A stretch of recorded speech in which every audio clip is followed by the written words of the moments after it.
আসসালামু আলাইকুম ওরহমতুল্লাহি ওবরাকাত। আশা করি আপনারা ভালো আছেন। আজকে আপনাদের শিক্ষক মহাশয় পড়িয়েছেন সবক নাম্বার 9। চলুন আমরা কিতাবে যাই। সবক নাম্বার 9, হুরুফে লিন। হুরুফে লিন, হুরুফ হরফের বহু বচন, মানে অনেকগুলো অক্ষরকে হুরুফ বলা হয়, একের অধিক। আর লিন হলো আরবিক শব্দ, এর মানে হলো নরম। মানে কিছু অক্ষর এমন রয়েছে যাদেরকে নরম আওয়াজে তাড়াতাড়ি পড়তে হয়।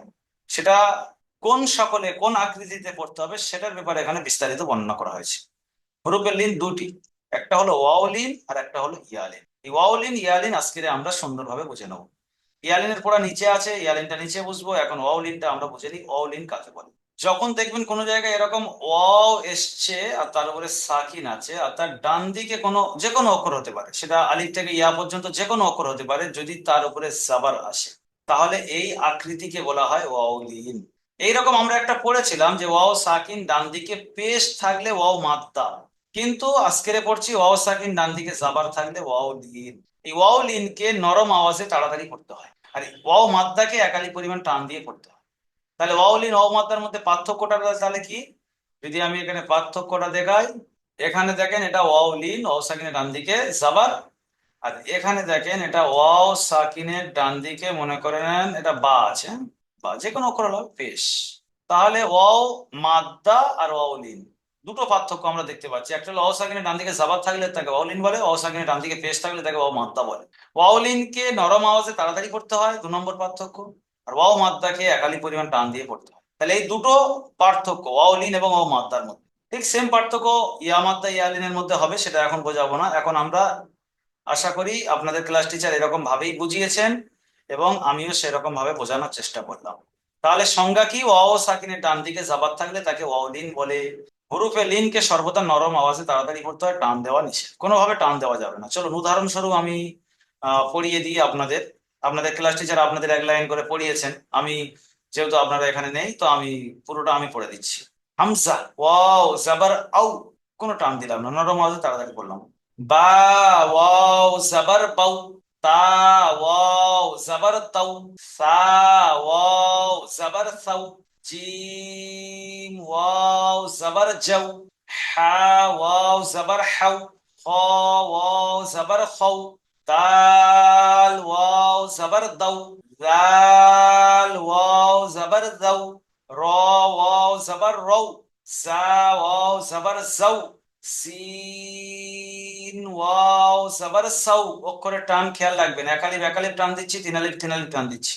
শিন ওয়াও জাবার শাউ, صاد واو زبر صو، ضاد واو زبر ضو، طا واو زبر طو، ظا واو زبر زو، عين واو زبر عو، غين واو زبر غو، فا واو زبر فو، قاف واو زبر قو، কাফ ওয়াও জবর কৌ, লাম ওয়াও জবর লৌ, মিম ওয়াও জবর মৌ, নুন ওয়াও জবর নৌ, ওয়াও ওয়াও জবর ওয়াও, হা ওয়াও জবর হৌ, হামজা ওয়াও জবর ঔ, ইয়া ওয়াও জবর ইয়ৌ।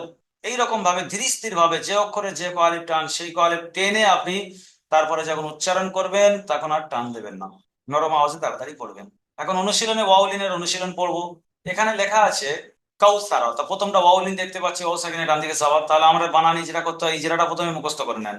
আমার সঙ্গে সঙ্গে সবাই বলেন, ওয়াও সাকিনের ডান দিকে জাবার এসেছে, একে ওয়াউলিন বলে। ওয়াউলিনকে সর্বদা নরম আওয়াজে তাড়াতাড়ি পড়তে হয়, টান দেওয়া নিষেধ।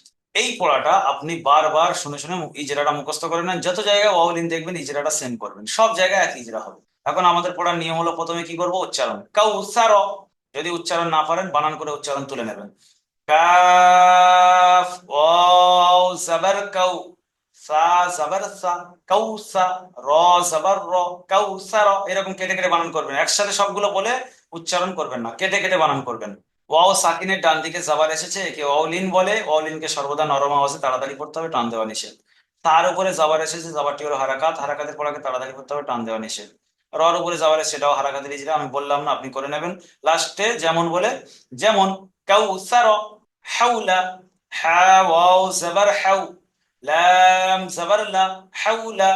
ওয়াও সাকিনের ডান দিকে জবর এসছে, ওয়াউলিন বলে, ওয়াউলিনকে সর্বদা নরম আওয়াজে তাড়াতাড়ি পড়তে হবে। লামের উপরে জবর হারাকাত, এটি যেটা করে নেবেন, যেমন হাউলা।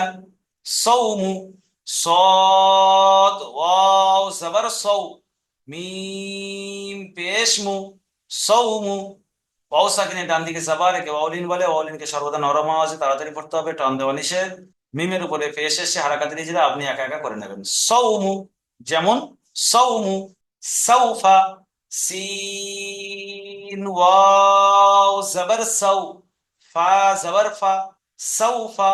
ওয়াও সাকিনের ডান দিকে জাবার এসছে, ওয়াউলিন বলে, ওয়াউলিনকে সর্বদা নরম আওয়াজে তাড়াতাড়ি পড়তে হয়। ফায়ের উপরে জাবার এসছে, জাবারটি হলো হারাকাত, হারাকাতের পরে তাড়াতাড়ি পড়তে হয়, টান দেওয়া নিষেধ, যেমন সাউফা।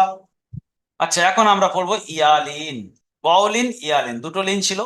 ইয়ালিন, ইয়া সাকিন ডান দিকের অক্ষরে যে কোনো অক্ষরের উপরে যদি জাবার আসে, ইয়া সাকিন ডান দিকে জাবার থাকলে তাকে ইয়ালিন বলে।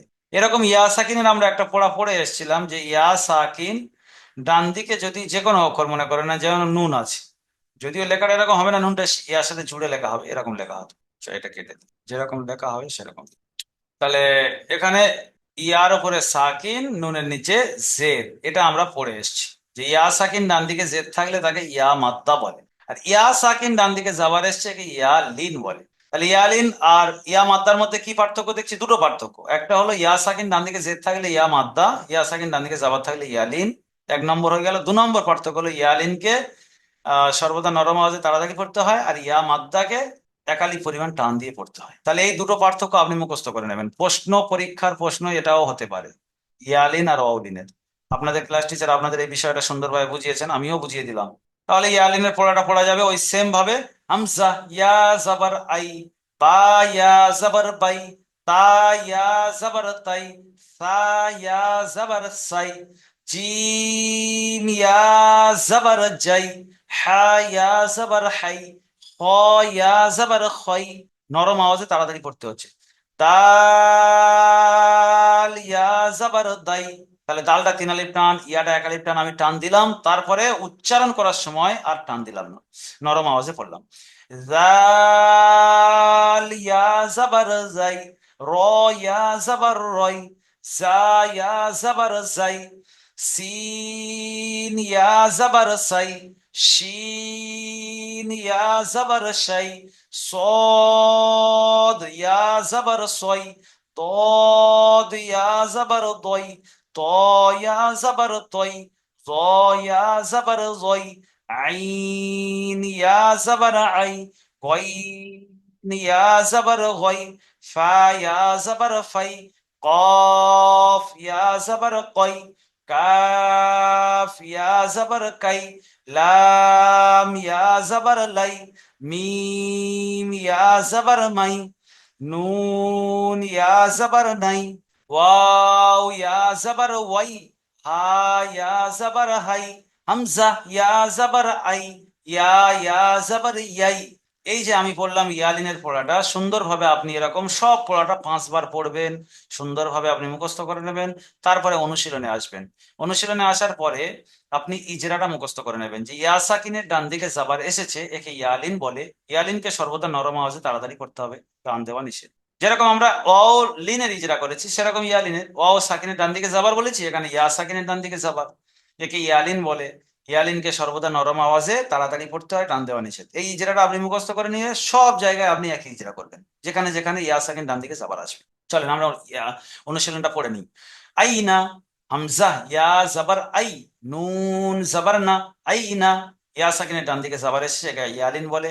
ইয়ালিনকে সর্বদা নরম আওয়াজে তাড়াতাড়ি পড়তে হবে, টান দেওয়া নিষেধ। নুনের উপরে জাবার এসেছে, জাবারটি হলো হারাকাত, হারাকাতের পড়াকে তাড়াতাড়ি পড়তে হবে, টান দেওয়া নিষেধ, যেমন আইনা। সইফু, সদ ইয়া জাবার সই, ফা পেশ ফু, সইফু। ইয়া সাকিনের ডান দিকে জাবার এসেছে কি ইয়ালিন বলে, ইয়ালিনকে সর্বদা নরম আওয়াজে তাড়াতাড়ি পড়তে হবে, টান দেওয়া নিষেধ। ফার উপরে পেশ এসেছে, পেশটি হলো হারাকাত, হারাকাতের পড়াকে তাড়াতাড়ি পড়তে হবে, টান দেওয়া নিষেধ। এইভাবে আপনি সইফু বানান ইজরা করে নিয়ে লাস্টে বলবেন যেমন সইফু। যেরকম আপনি ইজরা করলেন ওই অনুযায়ী উচ্চারণটা করতে হবে। নাহলে আমি বলছি নরম আওয়াজে তাড়াতাড়ি পড়তে হবে, কিন্তু টান দিচ্ছি সইফু, তাহলে আমার ইজরার সাথে আমার উচ্চারণটার ম্যাচ খেলো না, তাহলে বেকার। যেরকম আপনি বলছেন ইজরাতে সেই রকম আপনাকে পড়ে দেখাতে হবে। আমি বলছি হারাকাতের পড়া টান হয় না, বলছি সইফু, ইজরা করার সময় বললাম টান হবে না, লাস্টে যেমন বলে উচ্চারণ করছি টান দিচ্ছি। তাহলে এইগুলো আপনার ব্রেনে বসাতে হবে। ওই জন্য আমরা ইজরা করাই। ইজরা করার ফায়দাটা কি, যে আপনি ভুল পড়তে গেলে আপনার ব্রেন আপনাকে খবর দেবে, দাওয়াত দেবে, যে আপনি তো নিজে মুখে বললেন ফার উপরে পেশ আছে, হারাকাত টান হবে না, আপনি নিজেই তো টানছেন। সেই জন্য বারবার ইজরা করবেন, বারবার যত ইজরা করবেন তত না আপনার কোরআন পড়া শুদ্ধ হবে। চলেন তারপর একটা গয়রি। দেখেন এখানে চলে এসেছে, ইয়া সেখানে ডান দিকে যাবার ইয়ালিন, ইয়া সেখানে ডান দিকে জের, ইয়া মাদ্দা। একই, এক জায়গায় টান হবে, এক জায়গায় টান হবে না, নরম আওয়াজে তাড়াতাড়ি পড়তে হবে, আর এক জায়গায় একালিপ টান দিয়ে পড়তে হচ্ছে। তাহলে এখানেই পার্থক্য, দুটো পার্থক্য বোঝা যাচ্ছে। গয়রি, গয়িন, ইয়া জবর গয়, র, ইয়া জের রি, গয়রি। ইয়া সাকিনের ডান দিকে যাবার এসছে ইয়ালিন বলে, ইয়ালিনকে সর্বদা নরম আওয়াজে তাড়াতাড়ি পড়তে হবে, টান দেওয়া নিষেধ। ইয়া সাকিনের ডান দিকে জের এসছে ইয়া মাদ্দা বলে, ইয়া মাদ্দাকে সর্বদা একালিক পরিমাণ টান দিয়ে পড়তে হবে। যেমন গয়রি আউ হাইতা, হামজা ওয়াও জবর আউ, হা ইয়া জবর হাই, আউ হাই, তা জবর তা, আউ হাইতা। এখানে দুটো উদাহরণ চলে এসেছে, একটা ওয়াওলিন একটা ইয়ালিন। ওয়াও সাকিনের ডান দিকে যাবার এসছে ওয়াওলিন বলে, ওয়াওলিনকে সর্বদা নরম আওয়াজে তাড়াতাড়ি পড়তে হবে, টান দেওয়া নিষেধ। ইয়া সাকিনের ডান দিকে যাবার এসছে ইয়ালিন বলে, ইয়ালিনকে সর্বদা নরম আওয়াজে তাড়াতাড়ি পড়তে হবে, টান দেওয়া নিষেধ। তার উপরে যাবার এসছে, যাবারটি হলো হারাকাত, হারাকাতে পড়াকে তাড়াতাড়ি পড়তে হবে, টান দেওয়া নিষেধ। যেমন আউ হাইতা। এই ছিল অলাইন অলিন ইয়ালিনের পড়া। এখন প্রশ্ন উত্তর দেখবো। হুরুফেলিন কয়টি ও কি কি? প্রতিটির সংজ্ঞা বলুন। হুরুফেলিন দুইটি, ওয়াউলিন ইয়ালিন। প্রতিটির সংজ্ঞা, ওয়াউলিন কাকে বলে? ওয়াও সাকিনের ডান দিকে যাবার এলে তাকে ওয়াউলিন বলে, আর ইয়া সাকিনের ডান দিকে যাবার এলে তাকে ইয়ালিন বলে। ওয়াউলিন ও অও মাদ্দা, ইয়ালিন ও ইয়ার মাদ্দার মধ্যে পার্থক্য কি? ওই দুটো পার্থক্য বলবেন যেরকম পড়ার মধ্যে বললাম, যে ওয়াও সাকিনের ডান দিকে জাবার থাকলে তাকে ওয়াউলিন, ওয়াও সাকিনের ডান দিকে পেশ থাকলে তাকে অও মাদ্দা। ওয়াউলিনকে এক নম্বর পার্থক্য। দু নম্বর পার্থক্য, ওয়াউলিন নরম আওয়াজে তাড়াতাড়ি পড়তে হয়, আর অও মাদ্দাকে একালি পরিমাণ টান দিয়ে পড়তে হয়। ইয়ালিন ইয়া মাদ্দার মধ্যে পার্থক্য কি? ইয়া সাকিনের ডান দিকে জাবার থাকলে তাকে ইয়ালিন বলে, ইয়া সাকিনের ডান দিকে জেদ থাকলে তাকে ইয়া মাদ্দা বলে, এক নম্বর পার্থক্য। দু নম্বর পার্থক্য হলো ইয়ালিনকে সর্বদা নরম আওয়াজে তাড়াতাড়ি পড়তে হয়, ইয়া মাদ্দার কে একালি পরিমাণ টান দিয়ে পড়তে হয়। এই দুটো করে পার্থক্য আছে। আউ হাইতা শব্দটির বানানো ইজরা করুন। এটা আপনি আউ হাইতা শব্দটির বানানো ইজরা করে নেবেন। প্রথমটা হলো ওয়াউলিন, দ্বিতীয়টা হলো ইয়ালিন, তারপর এটা হারাকাত। মাখরাজ কাকে বলে? হামজাহা, আইন হা, গয়েন খর মাখরাজ বলুন। আপনাদের শিক্ষক আপনাদের বুঝিয়ে দিয়েছেন যে গোলায় থেকে 6টা অক্ষর উচ্চারণ হয়। মাখরাজ কাকে বলে, মাখরাজের মানে কি, মাখরাজের উচ্চারণের নিয়ম কি, সবকিছু আপনাদের ক্লাস টিচার বলে দিয়েছেন, আমি আর রিপিট করতে যাচ্ছি না। যদি আপনাদের মনে না থাকে তাহলে একটু ক্লাস ভিডিও রেকর্ডটা দেখে নেবেন, যে মাখরাজ কাকে বলে। উচ্চারণের উৎপত্তি স্থল, উচ্চারণের জায়গাকে মাখরাজ বলা হয়। মাখরাজ আদায় করার নিয়ম কি? শুরুতে আপনি একটা হামজা জাবারালা নিয়ে আসবেন, বা জেরালা বা পেশালা যাই হোক নিয়ে আসবেন, আর যে অক্ষরটার মাখরাজ আদায় করছেন সেটাকে সাকিন করে দেবেন। যেমন হা, তো আহ, হাটা সাকিন করে শুরুতে হামজা জাবারালা নিয়ে আসলাম, বা ইহ জেরালা নিয়ে আসলাম, পেশ উহ, তাহলে আহ, ইহ, উহ। তাহলে হাটার মাখরাজ গোলার যে শুরু থেকে হয়, এটা আপনার অভ্যাস হয়ে যাবে যখন উচ্চারণ করবেন। হামজা আর হাটা গলার শুরু থেকে, আইন হা গলার মাঝখান থেকে, আর গয়েন খ গলার শেষ ভাগ থেকে। গলার শুরুটা এই নিচের দিক থেকে শুরু হয়। এটা আপনাদের ক্লাস টিচার সুন্দরভাবে বুঝিয়েছেন, কিতাব রয়েছে আপনাদের কাছে, ওখানে গিয়ে মুখস্থ করে নেবেন যে কোনটা কোথা থেকে উচ্চারণ হয়। আজকের এই পর্যন্ত। আগামী ক্লাসে 10 নম্বর সবক হবে, সুন্দরভাবে আপনারা পড়াটা মুখস্থ করে নেবেন। সবাই ভালো থাকবেন। যে প্রসেসে শেয়ার করার কথা বলা হয়েছে ওই প্রসেসে আপনারা প্রত্যেক ভিডিও শেয়ার করবেন, শেয়ার করতে ভুলবেন না। কষ্ট করে ভিডিওটা বানাচ্ছি শুধু আপনাদের দেওয়ার জন্য, এবং আপনারা অন্যজনের কাছে পাঠাবেন আমানত স্বরূপ, সেটা সেটা বোঝানোর জন্য। তাই ভালো থাকুন, সুস্থ থাকুন। আসসালামু আলাইকুম ওয়া রাহমাতুল্লাহি ওয়া বারাকাতুহু।